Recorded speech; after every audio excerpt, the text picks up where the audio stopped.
Magandang tanghali kabayan, si Dupont po ito ng Dupont Balikbayan Box dito sa Houston, Texas.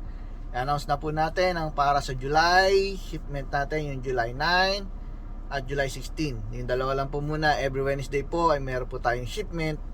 So habulin nyo lang po yun, makita nyo po yun sa post namin, mapaplano nyo na po yun hanggang October po.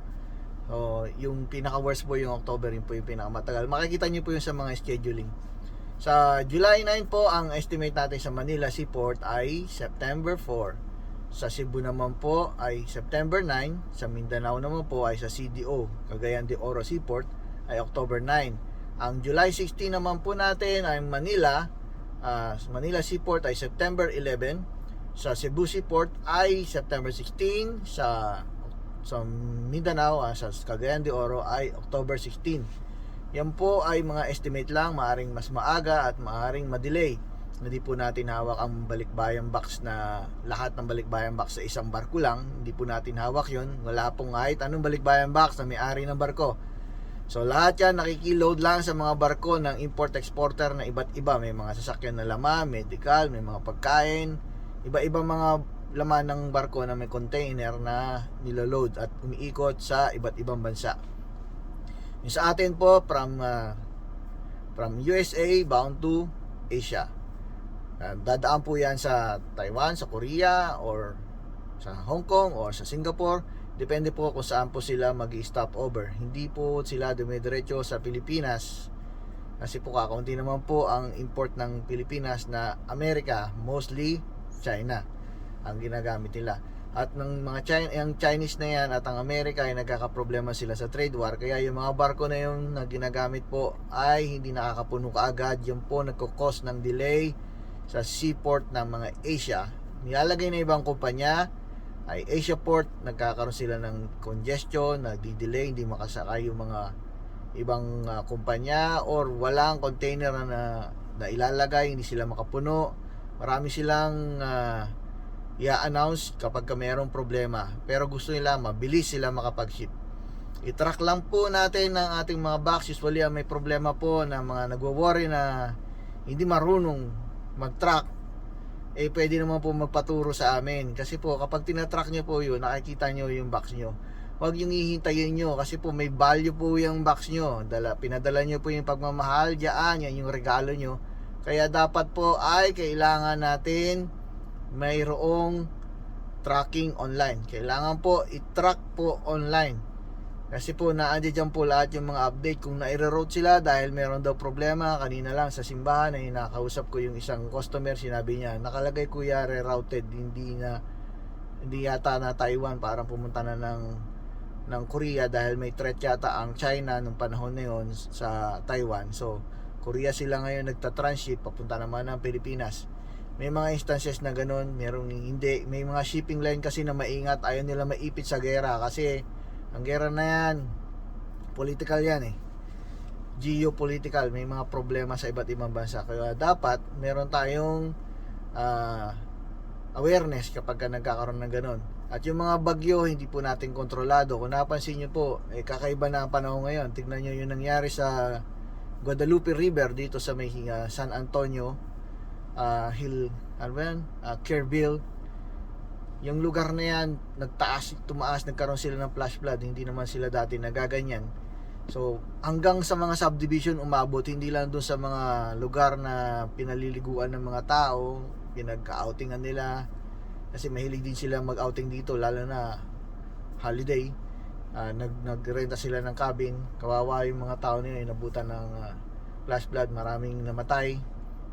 Sana makita na nila yung ibang mga katawan, kasi nabigla sila ganun ang flash flood, mabibigla ka Maganda nga manirahan sa malapit sa ilog, pero ang consequence naman kapag may flash flood, tangay lahat yung mga property mo. Baka mamaya madali pa pati yung buhay nyo dahil nga natutulog kayo, o kaya nagulat lang kayo, nasa loob kayo ng bahay, nag-chill kayo, nandiyan na pala, rumaragasa na yung tubig. So huli na. Kaya maganda lumayo ka sa tubig, huwag kang tumira doon. Hindi maganda lang tignan, pero hindi ganun kasi sayang yung property na pag-ipunan mo. Mabalik natin sa pagtatrack online. Paki-track po online ng mga box nyo.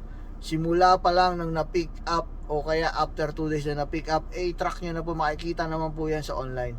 Or kung gusto nyo po makasigurado na umalis na, yung date na sinabi ng agent, sinabi niya kunyari July 9 ng shipment mo, sa July 9 ng gabi o kaya ng hapon, i-check mo na online, tignan mo kung nakaalis na yung container na pinaglagyan mo ng boxes mo.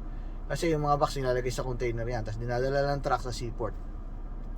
Hindi po yan umaalis ng box mo lang. Hindi yan ganun. Isang biyahe na maramihan yan. Kahit magpa-aeroplano ka, hindi rin babiyahe ng isa lang ang gamit mo na aeroplano lang, na ikaw lang babiyahe ng aeroplano. Hindi ganun. Marami kang kasabay. So na-delay silang lahat. Ganun yan. So yung mga pagkakataon na may delay, hindi po natin makontrol yon. Meron naman tayong catch up procedure na ginagawa dyan. May sistema tayo. Pagka na-delay na ganyan, minamadali yan ng delivery team. Kumbaga atat na atat yan. Nagdagdag nga tayo ng truck para sa priority delivery lang. Yun yung mga nasa na-delay. Kapag na-delay ka, asahan mo ipa-priority delivery ka na. Kaya yung iba, sinasabi nila, gustong-gusto namin yung tagline nyo, yung alaga at ligtas. Yung po ang talagang tagline namin, alaga at ligtas. Pinaninindigan po namin na yun ang gusto namin na mangyari. Ayaw namin yung nangyari sa ibang kumpanya na nawawala na yung box. So far talagang wala pa kaming record na nawala na box, na deliver po yung mga box. So may delay pero safe po ang box nyo dito sa amin. Yun po ang gusto namin mangyari. Safe ang box mo na darating. Yung nangyari na nakaraan na merong delay sa seaport na sa Pilipinas, dahil po yun sa June 16 na nahulihan ng droga yung isang giant company. After no, naghigpit sila, lahat ng giant company ay ini-x-ray na nila kada isang box. Dati random lang, every 10 container. Kapag may 10 container na nakapila, pipili sila ng isa, yun lang i-x-ray nila. Dati ganun, mabilis. Ganun din dito sa Amerika, sa 10 container nakapila, pipili ulit ng isa. Kaya tawag nila doon random inspection. Kapag na random inspection ka, i-x-ray nila yon. Kapag may nakita, ibababa yung mga box, bubuksan nila yon. Yun ang usual na ginagawa. Pero pag walang nakita, okay lang. May nangyari na sa amin na random in-x-ray nila, nakita nila na parang merong bawal, pero kasi ginawa namin yun, nakalagay sa harapan ng pintuan.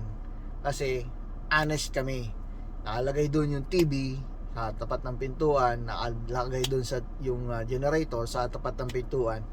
Nung binuksan nila, tama, TV nga tsaka generator, kasi nakikita nila isang malaki na bakal yung at malaking malaking frame naman. Akala nila dahil nga ginagawa namin magkakasama yung TV lang, tapos naka-crate siya, matibay, iniisip nila naka-crate ito, ano ba to. Pero pagka x-ray nila yung binaba nila, madali nila makita na hindi to illegal, okay lang to, nakabayad na to ng tax tsaka ng delivery tsaka custom duty. Meron pong custom duty sa mga ibang gamit na hindi kasama sa nakalistahan na para sa balikbayan box.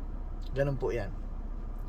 Sa x-ray na yon, tinapos na po nila yon, yung problema na yon, dahil pinalitan nila yung commissioner na nakahuli ng droga, binigyan ng bago. Ng June 30 ay tinapos na po.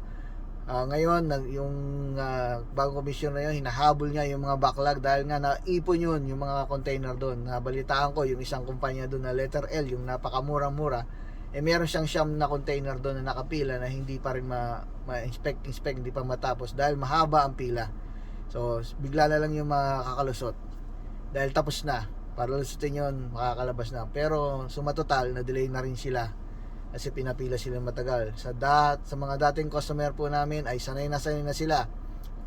Kapag nagka-delay, tinatrack lang nila online, nakita nila yung reason. Minsan nilalagay doon yung telephone number ng delivery team. Alam na namin yung mga lugar na mga excited masyado, gusto nila, kinokontak nila yung delivery team. Alam na po namin yung, kaya nilalagay namin yung telephone number. Yung iba naman, hindi, sobrang trust na, hinihintay na lang nila. Nagtatrack sila pag nakalagay na nagkaroon ng delay, alam na nila yun, hindi na sila masyado nagpa-follow up. Yun nga kasi ang kagandahan ng tracking online. Kailangan mong i-track yung box mo online para hindi ka nag-worry, kasi sa Pilipinas marami doon yung mga aligaga, may mga tao sa ibang kumpanya. Sa amin wala pa nangyari na nawala na box. Kaya nga tagline namin alaga at ligtas. Hindi kami ganun kalalaki na kumpanya. Sila kasi hindi nila makontrol, sobrang giant company nila. Kami, kontrolado pa namin yung mga tao, kontrolado namin yung mga shipment. Yung lang barko hindi namin makontra. Ganun din sila, yung mga ibang giant company, hindi nila makokontrol yung mga barko nila kung paano ba, bilisan mo ba, umalis ka na dyan, ang tagal mo, hindi mo magagawa yun kasi business nila yun. Kailangan ng shipping line na makapuno sila bago sila umalis. Yung say, dati dito sa atin sa US, pag nakakalahati yata umaalis na sila kasi nakikita namin sa tracking online, dumating na sila sa Taiwan o kaya dumating na sa Korea. Hindi na sila makaalis doon dahil nga parang naubos yata yung diniliver nila doon, tapos wala na silang i-deliver pa, ilan na lang yung container. Kailangan nila ng biyahe ulit ng pa-Asia. May customer tayo, pasensya na, may tumutunog. So yung mga papunta ng Asia na mga iloload yung kunyari Korea ka stop over, doon ka naglo-load ng transship ang tawag doon. Meron siyang para sa Malaysia, sa Singapore, sa Hong Kong, iikutan nila yon. Pero sa atin kasi di-deliver na nila. Mas maganda kung kunyari Japan ang nakuha natin o kaya Taiwan, mas malapit tayo ang uunahin na ruta ng Asia port na transship. Kailangan lang po i-track po online. Huwag po maggalit-galitan kung hindi marunong mag-track online. Pag hihingi po ng tulong, magpa-track online, ay maging mabait po kasi po humingi ka ng tulong. Humihingi ka ng tulong, hindi mo kailangan mang insulto sa mga agent namin. Yun po ang dapat, sa mga edukadong tao, ganun po dapat. Humihingi ka ng tulong, dapat maayos kang kausap. Kasi kami, kahit ako, kung hingi ako ng tulong sa'yo, kung balasubas ako makipag-usap sa'yo, ayaw mo akong tulungan. Diba? Sila, gusto ko nilang tulungan, kaya just be nice yung mga agent namin. Wag yung balasubas makipag-usap kasi Pilipino tayo, dapat nagtutulungan tayo dito. Yung mga new customer po, isa pa yan, mga matitigas ang ulo, ayaw ilagay yung telephone number, tapos gusto nila ma-deliver agad na mabilis yung box nila. Kino-compare nila tayo doon sa letter L na yun na napakamura, na sabi nila ang bagal-bagal ng kumpanya niyo kaya nag-ship ako sa inyo. Tapos hindi pala siya marunong mag-tracking online. Inuuna niya yung init ng ulo niya. Sabi niya, nasaan na yung box ko? Kasi hindi ko alam kung paano ko maitatrack ito. Ano bang nangyayari? Sabihin niyo naman sa akin, i-update niyo ako. Una, pag pinick up yung box mo, tinuturuan ka, ito ang pang-track online. Binibigay sa iyo yung website. Kung datihan ka na, alam mo na yun. At kung hindi ka naman datihan, magtanong ka lang na maayos. Madali lang yun. Makikita mo yun. Yung mga namin, parokyano, mga suki namin, lagi na nagagano. Minsan sila na nagtuturo sa mga nirekomenda nila. Ganito lang mag-track online. Hindi mo kailangan mag-init-initan ng ulo kasi hindi ka marunong. Wag mukhang ganun na attitude na mali yung ganun Humingi ka ng tulong, dapat mabait ka. So yung susunod naman natin na mga shipment, kung napansin nyo, yung booking nagkabago na ang time frame. Yan po ang forecast. Hindi po natin mababago yung forecast na yun. At maaari po pang mabilis o magka-delay. Depende kasi masama ng mga panahon ngayon. Katulad yan, may mga flash flood, may bagyo na masasama. Pansin nyo naman, yung mga ulan ngayon, grabe na pag bumuhos. Ang hangin ay napakalakas. At yung iba't ibang lugar na dating hindi nagkaka-tornado, ngayon ay palagi nang may tornado. So, ganoon lang po yun. So, yung mga new customer po, ilagay nyo po pala yung telephone number. Dalawang telephone number, mas maganda. Ilagay nyo yung pangalan ng nanay nyo, pangalan ng tatay nyo, kapatid, kuya. Kahit imapa nyo pa, papunta sa lugar nyo, sulat mo sa box, okay po yun. Mas makakatulong, mas maganda. Hindi po kami nagbabawal na huwag kayong magsulat. Magsulat ka doon hanggang detalye. Kahit katabi ng tindahan ni Aling Maring. Araw-gabi, walang... Huwag na yun ituloy. Basta po, ilagay nyo lahat ng impormasyon na makakatulong para ma-deliver yung box nyo. At mayroon pa mga makukulit na ginagawang bagahe na pang airport yung mga box nila. Huwag po natin i-plastic wrap. Okay po? Kasi doon po nakadikit yung tracking number. Kapag napuno yung plastic wrap, tanggal din yung tracking number. So hanggang sa muli po, sana po malinaw na po. Sa mga bagong customer po, pwede po magtanong. Sa mga hindi marunong mag-tracking online, magtanong lang po na maayos at matuturuan po kayo. Hindi po laging nandiyan dito kami na makakasagot ka agad, pero pwede kayong mag-iwan ng message. I-text naman po sa inyo kung paano. Salamat po sa inyo. Hanggang sa muli. Have a blessed Sunday po. Sana po ay maging maayos na po ang sitwasyon ng mga shipment. May mga shipment kami na mabilis na dumating. Salamat po. Hanggang sa muli, Dupont Balikbayan Box.